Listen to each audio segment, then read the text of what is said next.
Welcome back to part 2 of New Super Mario Bros. U. This is World 1 of Acorn Plains, and we just acquired 2 items, a star and a mushroom. You can press the 1 button to check your items, but you're going to be needing them a lot of times. Though if you have the Wii U tablet, you can actually see what their advice is. And we've arrived at the tower for Acorn Plains, Crushing-Cogs Tower. And like its name suggests, there's a lot of rotating cogs. Though you can basically use the cogs to your advantage, so that way you can progress even higher. And what do you know, they brought this back, the Ice Flower. The Ice Flower was an item that was first introduced in New Super Mario Bros. Wii. Basically, it's the opposite of Fire Flower, where you, instead of shooting fireballs, you shoot ice that you can use to freeze enemies and use them as platforms, so that way you can be able to progress. And that was way too close in my opinion. Yeah, I keep saying that because, quite frankly, I've been experiencing these sort of games, and it happens at times. Anyway, sometimes you could also use the ice blocks as platforms so you can be able to reach higher than ever before. And you could use them as offensive weapons, since, personally, you could use whatever you can to survive. Anyway, the second star coin isn't that hard to find, but I have to use an ice flower just so that way I can be able to reach it. Though, quite frankly, at first, I used an ice flower to take out the enemies, though I really didn't know what I was doing, and I messed up, which sort of sucks. And I mess up like so, and I hit one of the dry bones. Anyway, I just decided, you know what, I'm just going to basically use one of them as a weapon, and then hit the block, and I would form a platform, and I could be able to make it higher, which is pretty nice. Now I could get the second coin, and I lost my ice flower for being an idiot. Yes, I can be pretty idiotic at times, not knowing what I'm doing. Since this is post-commentary, you don't have to hear me all swearing and such. I'm trying to be civil, for crying out loud. And after all, this is 2013, so you're going to be enjoying seeing me play these games. Anyway, I already made it to past the check. Well, not really. I have to go back and get 8 star coins. Because if you don't have like an extra power-up and you get all 8 star coins, you're rewarded with said power-up. In this case, you get an ice flower. And you're going to need it, believe me. Anyway, we make it up higher. And we reach the checkpoint. But this is where the good parts end. This is where things get tougher because the cogs are moving faster than before. And this is going to require you to be moving faster on your feet. And I would have gotten smashed, believe me. If I would have been like a second too early or a second late, I would have been smashed and I would have died. And that would have really been a pain in the butt. And I don't want to go through that again. Oh, wait, never mind. I do go through that again. Except this time I know what I was doing. Excuse me, since I just had soda. And if you're watching this right now, that means I was just laying back, just watching my video and just providing my thoughts. And I make it through here, and then you go down this pipe, or you can be smart and just get the third coin by wall jumping. Whichever works, and you just save yourself a lot of time.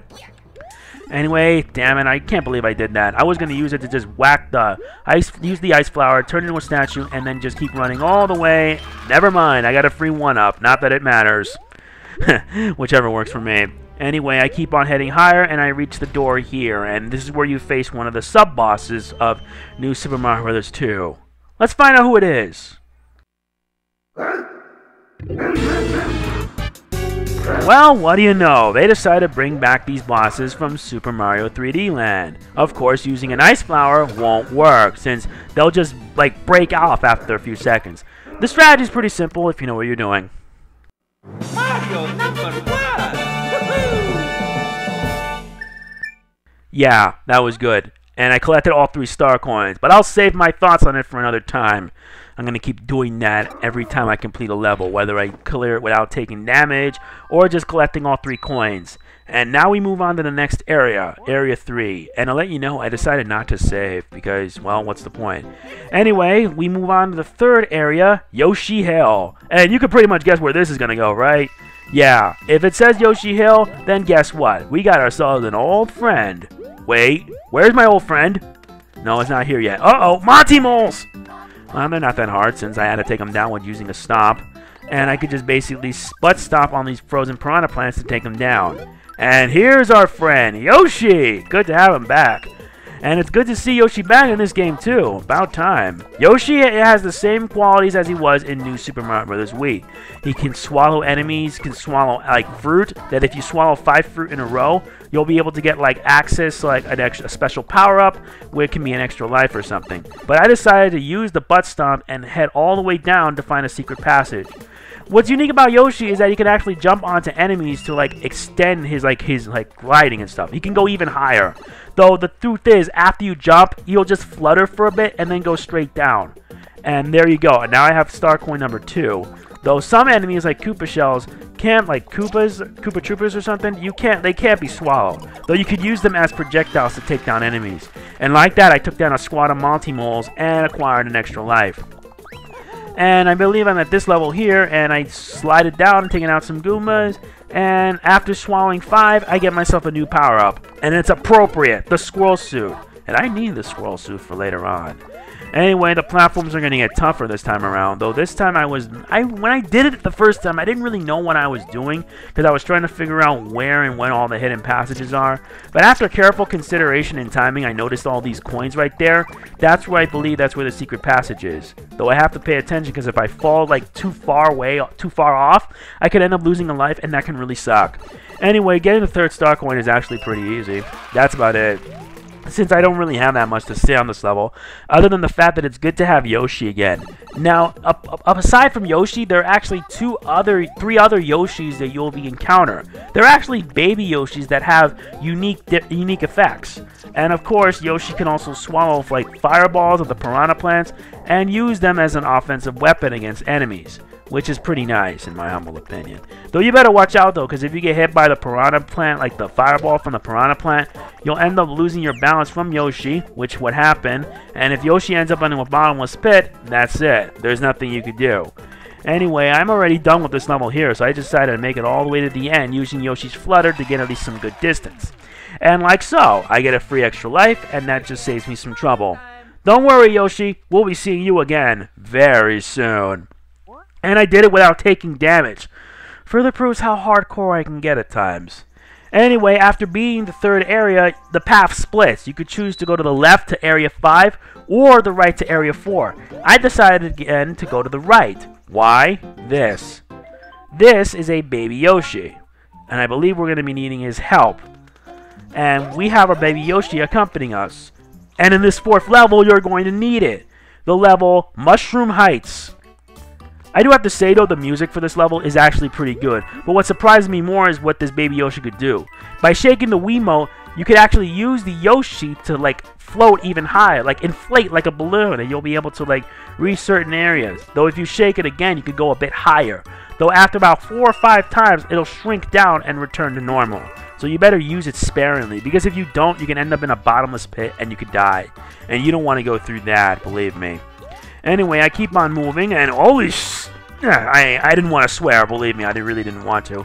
But anyway, these are giant Piranha plants, and these Piranha plants are no joke.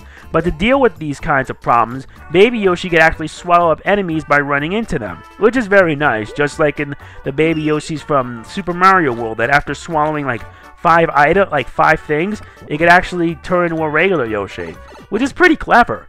And yes, Yoshi can swallow small Piranha plants, but not big ones. Now, this here is basically a mini game that you have to collect like 5 sets of green coins. If you collect all 5, you could be able to get a free life. Not a big deal, per se, but I was too late. But you get an idea of what it is, right? Anyway, I cleared what I had to do and decided to take the pipe upwards. And oh my god, I gotta deal with more giant Piranha plants. Though you have to be careful here though, because if you make one mistake, you're screwed. Though you can use the acorns, like the squirrel suit, so that way you could descend just ever so slightly and you'll be able to reach it. And that's about it, since I had to use the Yoshi just so I could get like some extra airtime. I needed it so I can get the extra life. And I get a lot of these, in fact, believe me. That takes care of Area 4, Mushroom Heights. Beating it will unlock your pathway to the castle, but we are far from finished. And like before, I cleared it without taking any damage. Though truth is, I had a lot of false starts with this because it wasn't easy. Trying to get 100% in this game is never easy, especially in a game like this. Though there are alternatives. Anyway, we now tackle the 5th world, Rise of the Piranha Plants. And I have a dislike for Piranha Plants. Why? Because you're going to be seeing a lot of them in this level. Though truth is, I could have preferred getting the Fire Flower, but I need a squirrel suit for added distance. The strategy here is that you need to watch out for these Piranha plants when they show up. Because the best strategy you have is just basically, if you have the fire flower, just fire a few shots at them and you'll take them down. But if you don't, my best advice I have for you is just keep your distance, and whatever you do, do not get hit. Because if you do get hit, you're pretty much screwed, and that can be a problem for you. Anyway, I decided to say, you know what, I'm getting the fire flower because I need something to defend myself. Anyway, I decided to just throw the Yoshi and just shoot fire flowers, since, yeah, they take down these Piranha plants like it's nothing. And I gotta watch out for the Hammer Brothers, because these Hammer Brothers are annoying, especially when they throw hammers at you, and by some unknowingly twist of fate, you get hit and you're screwed. Anyway, I keep on moving. I gotta watch out for the giant Piranha plant, though there is a way of taking it down. When the platforms rise up, launch a few shots and you'll take them down. 3 is mostly the minimum, which is what you really need. And now you'll be able to take the pipe upwards to a secret passage where you can get the star coin. Now, this is pretty easy. You just basically keep your distance, use fire flower shots if needed, and you'll be able to take down all these giant Piranha plants. The smaller ones can be taken down with 1 hit. The giant ones take 3 hits, so think strategically, okay? And now you have to take the little yellow pipe down and continue on with the level. Here we go. This is getting a bit hardsome, and now we have to deal with more Goombas. Though I do know, quite frankly, I could... No, not really. I thought to myself that there was like a secret passage there, but they was like, no, not really. And basically, I just used fire flowers to take them down. And I could use like the Yoshi's balloon-like ability, but I'm just decided to be smart, and I have to pay attention because I don't want to get hit, not even once. And there you go. You got star coin number 3. Now, you could time your jumps right, and that's what I've done, and there you go. And you can use the Yoshi's balloon ability to reach even higher, and there you go. It's not that hard, right? And that's it. You cleared area number 5. And I believe that clears almost all the areas. Well, not every one. Huh? What's this? Oh, thanks. What do we get? That ice flower is going to come really handy, believe me. And the best thing is I cleared it without taking damage. Though it would be a miracle to see someone clear every level without taking damage. Whatever, it doesn't really matter that much.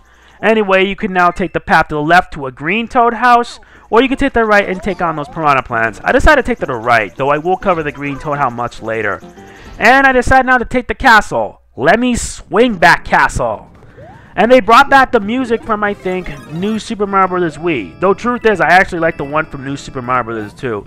Because when you have the raccoon leaf, it actually adds a bit of beat into it. And it makes it a lot more fun. Though it makes it more catchy, too. I don't know why, but it just does. Anyway, I already got what I wanted, so let's just continue on. With the squirrel suit, it's actually pretty easy. You can just descend like slowly and surely, and you'll be able to avoid any bottomless lava pits, which can be a real pain in the ass. Yes, I swear, I apologize. But for future reference, I'm not going to be swearing since I don't want to end up being like a disrespectful person or anything. It's just that I want to be civil, and being civil is my gig. Anyway, I'm trying to get the second star coin, but thanks to the squirrel's ability to like latch onto walls, I can be able to reach a good enough distance. And I skipped the red ring since I don't think I really needed that much because I was just speed running it. And I kept on going, and I had to time it right, and I could reach the pipe. Yeah, there's a third star coin there, and I had to like make it there. Yeah. Anyway, this one's pretty easy. You have to wait till the plank on the left goes up top, and then when it progresses through, you time your jump, and you'll be able to get it. It's pretty easy if you have the squirrel suit, but if not, my recommendation is that you have to be careful because you don't want to end up burning and losing a life.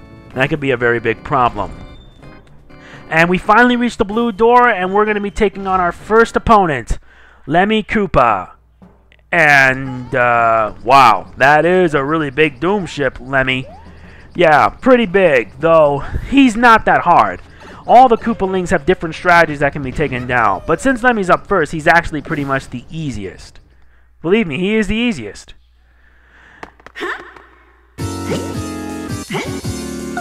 And here we go with Lemmy Koopa. Lemmy Koopa's pretty easy. You just basically dodge his bombs, and then you can smack him on the head. You smack him 3 times, and he's done. Lemmy's depicted as a man-child that has a childlike innocence, despite being the second oldest of the Koopalings.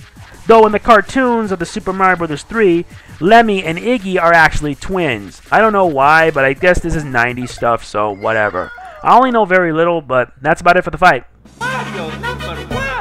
Woohoo! That wasn't so hard, and I cleared it without taking damage. That's good for me, in my humble opinion.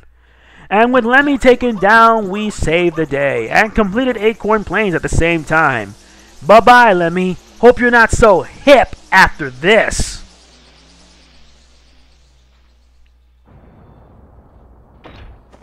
Yay! Wow, that was good. And now we open the passageway to the next world. And even better, we collected all the star coins in Acorn Plains. Something's got to be good, right? And that's about it. And I'll see you guys next time when we tackle the next world. Take care, guys. Thanks for watching. See you next time. Oh, and here's a preview for the next world. Layer Cake Desert. This is only a preview to let you know, so that way you can prepare yourself. Alright, take care. Thanks for watching. See you next time.